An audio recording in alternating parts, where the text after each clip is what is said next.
I slammed the car door so hard that the echo rattled the empty driveway. The mansion was silent, almost too quiet, like it was holding its breath for what was about to happen. I hadn't planned to return yet. My business trip was supposed to last another week, but a strange unease gnawed at me, pulling me back home in the dead of night. The driveway lights flickered as I approached the front door, and that's when I heard it. Laughter. My son's laughter. But it wasn't the innocent laughter of my 5-year-old. It was different. Too carefree. Too loud. I froze, my heart thumping so hard I thought it would burst through my chest. I turned the knob, expecting the silence I usually return to. Instead, the door creaked open to a scene I couldn't have imagined in my worst nightmares. The nanny, my trusted long-time nanny, was on the floor, tossing toys into the air with my son. But her smile, it was different, calculated, mocking. She looked at me, saw my expression, and laughed. Not the kind of laugh shared with children. The kind that sends a chill crawling up your spine. "Daddy's home early," she said, voice sugar-coated, but there was ice behind it. I stepped inside, every nerve screaming that something was wrong. My son ran to me, oblivious, tugging at my sleeve. I scooped him up, feeling his warmth, smelling the faint scent of candy from his cheeks. But my eyes never left her. "What have you done?" I demanded, my voice sharper than I intended. She tilted her head, playful, innocent. Yet I could see the arrogance simmering beneath. "Done? Darling, I've done everything right. Your son, he loves me. Isn't that what matters?" Everything in me wanted to grab him and leave, to throw her out, to burn every bit of her presence in my home. But something stopped me. A question that twisted in my gut. How far does this go? What else has she been doing behind my back?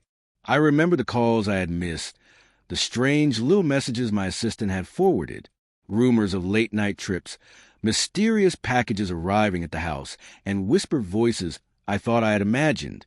I set my son down gently. "Show me your room," I said, my voice calm, controlled. Her smile faltered for the first time. "Why?" "He's just a kid. He's safe, Daddy, don't worry." I stepped closer, my presence heavy. "Safe? Safe how? You're the one who's been crossing lines you don't even understand." We walked down the hallway, the lights casting long shadows, our footsteps echoing in the vast emptiness of the mansion. She followed, a beat behind, still feigning innocence. The nursery door loomed ahead. I opened it slowly. Inside, my heart stopped. Toys were strewn everywhere. But more than that, there were little notes, photos, and recordings I had never seen. Photos of my son, videos uploaded to unknown accounts. Every moment she had captured, edited, and shared with people I didn't know. My stomach turned. My anger roared. She stepped in behind me, voice soft. "I only wanted him to have a happy childhood. You're never here, always traveling. I did what you wouldn't." I laughed, a bitter, hollow laugh. "What I wouldn't? You crossed every boundary. You turned my trust into a weapon." And then I saw it, her smug little plan, the way she had tried to manipulate, to control not just my son but me. I realized the revenge I had imagined for the business rivals, for betrayal in my own life. I had a real enemy under my roof. I took a deep breath. Calm, calculated, the kind of calm before a storm. "You think I'm just going to fire you?" I asked. "No, what you've done deserves more than that." Her eyes widened. For a second, I saw fear. Just a flicker. "You played the role of the perfect nanny," I continued, pacing slowly. "But now, everyone will know who you really are, and you will watch it happen, helpless." I pulled out my phone. Every single video, every photo, every tiny trace of her innocent care was going online. Social media, parenting forums, private groups, anonymously exposing betrayal, the obsession, the manipulation. Within minutes, the evidence was out there, untouchable, undeniable. She tried to reach for my phone. "You can't." "I already did," I said, voice cold as ice. "And now, you watch as the world sees what I've known all along." Her composure cracked. Her mask shattered. For the first time, she realized that power isn't about secrecy. It's about control, and I had taken it back. I turned to my son. "You'll never be alone again," I whispered.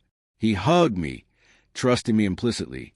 The betrayal, the fear, the anger, it was all hers now to bear.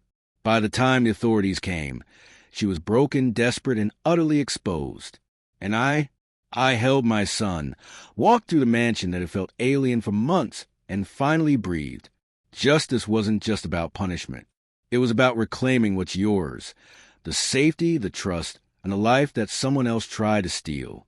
And as I tucked him into bed that night, his small hand clutching mine, I realized something I hadn't before. Revenge isn't about rage.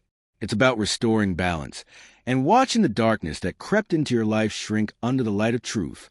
She would never touch us again. And I had returned home. Unexpectedly, yes, but perfectly on time.